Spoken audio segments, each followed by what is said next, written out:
This is Let's Talk Big, the big read with Jane Berger and Jen Hazel.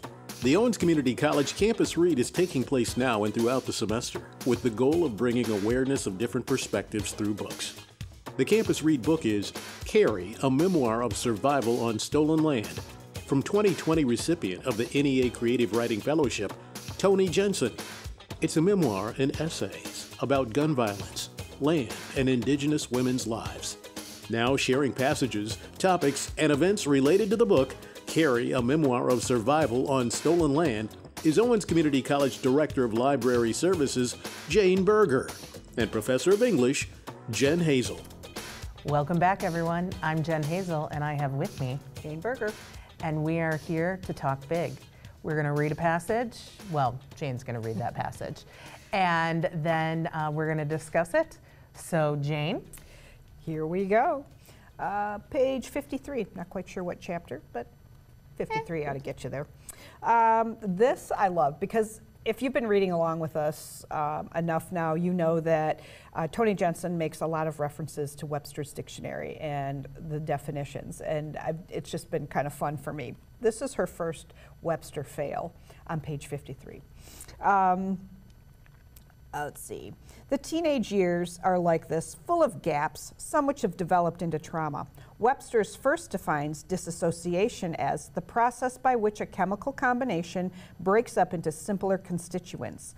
It asks if I want to see disassociant in medical. I do. When I click on it, though, I'm sent to mutant, so I try again, to be sent to mutant again. And a third try does not offer different results. Webster's Medical defines mutant as a mutant individual. This is my first Webster failure, my first Webster's humiliation. That just cracks me up. My associative brain, my interest in Webster's, is caused in part by disassociation from childhood trauma, which perhaps makes me disassociant, which perhaps makes me a mutant, or so says Webster's. So this just kind of made me smile and maybe even chuckle a little bit, but it kind of ties back to last year's big read with Stephanie Fu and What My Bones Know, because she talked pretty extensively about disassociation and dissociative behavior and trauma. And I thought, oh, okay. So again, here we are, you know, talking about disassociation, but it just made me chuckle that it sent her to mutant. What do you think of when you hear the word mutant besides a turtle? Well, I wasn't going to say the turtle, but thank you for that. So I think, Jane, mutant, somebody who is not of this world, way off the beaten path, not like a rebel. Like, to me, just seems like, yeah, this mutant, this person that just wants to break the rules and like willingly, knowingly. But if you have dissociative disorder, yeah, you don't have control over that. Like it's not something that you can decide, you know, and say, you know, I'm going to act out my trauma today, or I'm going to, you know, I don't know. It just it just brought me to a whole different. It's interesting through the medical that's what came up. Correct. And okay, first of all, I do not like definitions that use the word in the definition. Doesn't tell you anything. Correct. Webster's Medical defines mutant as a mutant individual. So then does it lead you to just maybe not the non-medical definition of mutant? I don't know. I should have looked that up before we started chatting. I know. I was just thinking about that too. I'm like sorry. maybe we should have. Okay, that's homework for everybody. All right, look up mutant. Under Webster, non-medical. Non-medical. But yeah, I think in that's a light part in the book where she kind of goes through that and is like, okay, well, this still. Right. Yeah, it doesn't get where it is. And I think what's interesting, although thinking about it, is from this standpoint, is that it's not like there isn't a definition. Right. Like, what's interesting. Well, and that also goes back to Stephanie Fu in the bigger picture of her having such a hard time trying to get a diagnosis for what she was feeling. So it is hard to define. Even Webster's can't do it. And I'm not making light at all of what she was feeling and the trauma that she experienced. I just like how she framed this as my first epic failure with Webster's. Right, and how that this is like, yeah, like she framed it in a way to like make it lighter, but in reality, like it is hard, and that you can't get something clear. Right. And I think like we learned that from food, that it's just not right. It's not clear. Like think of how long it took her to like get an actual diagnosis for something, you know, that I don't want to say it's simple because none of it is simple, but for something that, yeah. So well, she struggled a long time, and thankfully she was persistent. You know, other people might not have been as dogged as she was in continuing to just try to find something that she knew something wasn't. She knew she was looking for something more, and she needed to be able to define it, and she just kept pursuing that until she did.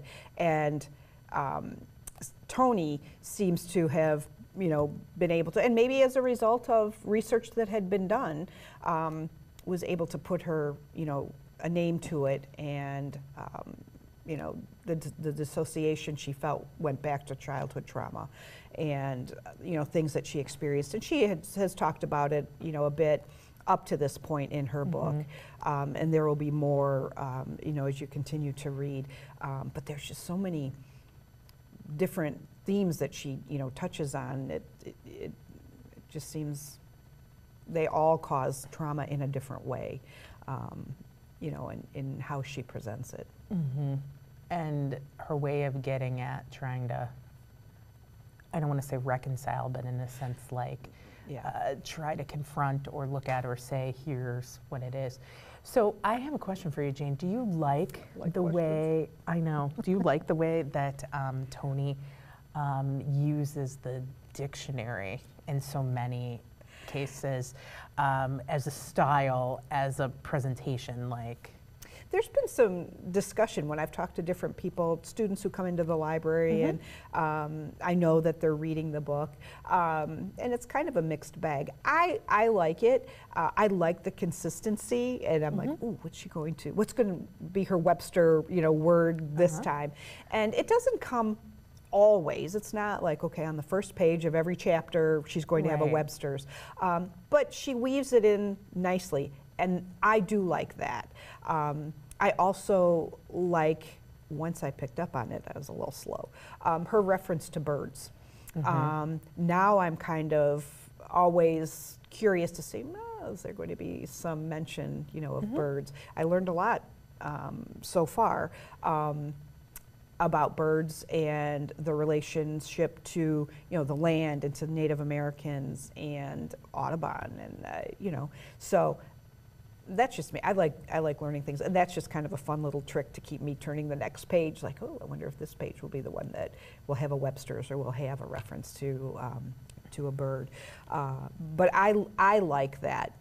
Not everybody, that's not their cup of tea, but that's okay.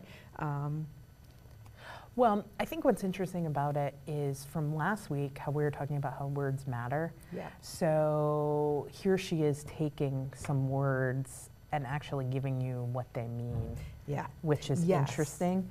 In a sense, it's not my favorite thing, but I think in what some of her message, I can see how that fits. Yeah. So. Yeah, she's got a different style from any book that we've read in the Big Read, and I can appreciate that. It took me a minute to adjust or kind of get into it, I guess, a little bit, but I like it. I'm in the rhythm now. I couldn't say that maybe after the second chapter, but now. So keep reading. That's the message. There you go. So, and that'll do it for us chatting today.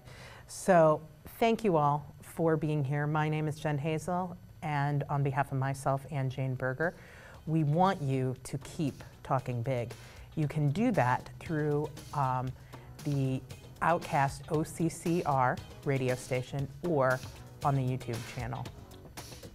Please keep talking big. Join us again for Let's Talk Big, The Big Read with Jane Berger and Jen Hazel.